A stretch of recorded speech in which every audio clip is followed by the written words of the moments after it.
Welcome to Times of Nigeria. I am Good Seed Friday, and these are the stories making the headlines today. Secure Nigeria, protect citizens. Criminologist implores Tinubu. The president of the Nigerian Society for Criminology, Professor Oludayo Tade, on Sunday beseeched President Bola Tinubu to magnify his efforts towards securing Nigeria and protecting its citizens. Tade expressed that this was paramount because the insecurity challenge facing Nigeria has both national and transnational dimensions. The criminologist's cry-out call followed a series of kidnapping incidents and the subsequent killing of victims, even after ransoms were allegedly paid by their relatives. Oyo school abduction, terrorists caught ransom demand amid military pressure. There are strong attestations that the 39 abducted school children and 7 teachers from Ahoro Esinle, Yawota and Alawusa communities in Orire local government area of Oyo State will possibly regain their freedom anytime soon as security operatives intensify rescue efforts.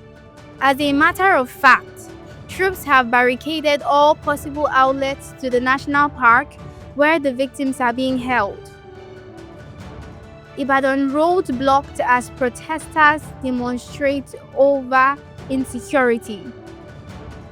Motorists and commuters were left stranded in Ibadan on Monday after members of the Take It Back movement blocked the busy Iwo Road axis to protest rising insecurity and the abduction of school children and teachers in Oyo State.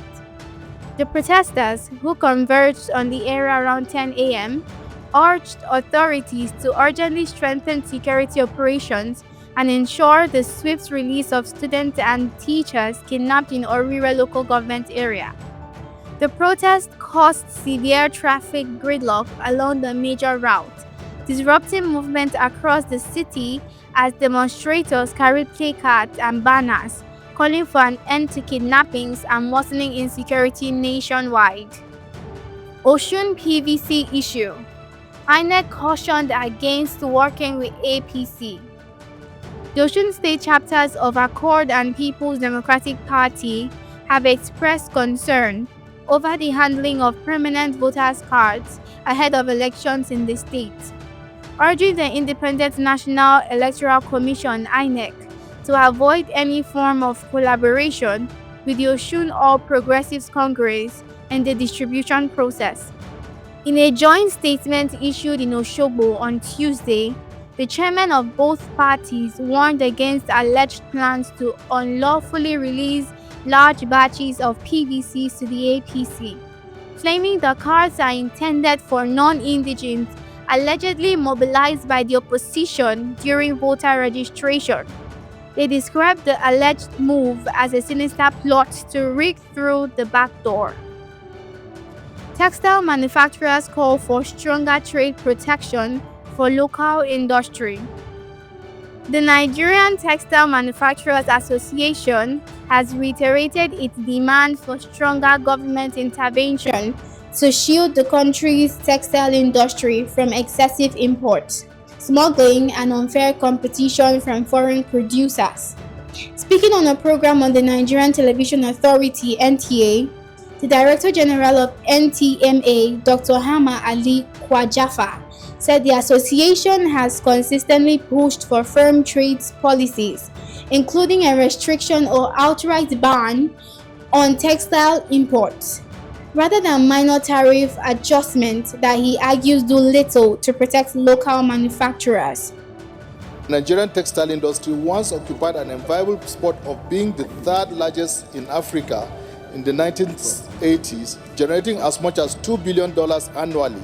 Solution to this ugly scenario: one is outright ban of importation of foreign textile materials, and then two, for the Central Bank of Nigeria to create a special purpose fund that will aim at reviving the textile industry. Apart from the foreign exchange that will be conserved, there are other benefits. We have the backward integration, wherein the cotton farmers will go back into action.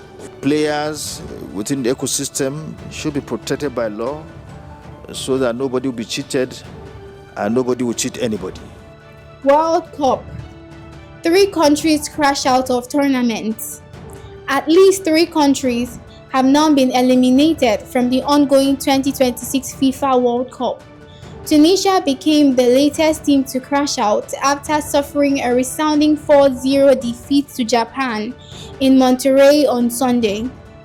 The North Africans joined Haiti and Turkey as the first nations to be knocked out of the tournament. The Carthage Eagles had already endured a difficult start to their campaign, losing 5-1 to Sweden in their opening Group F fixture. Their defeat to Japan leaves them without a point from 2 matches, and with only 1 game remaining, they can no longer secure a place in the round of 32. And that's all for today's headlines. For more breaking news and updates, stay connected to Times of Nigeria News. I am Good Seed. Thanks for watching.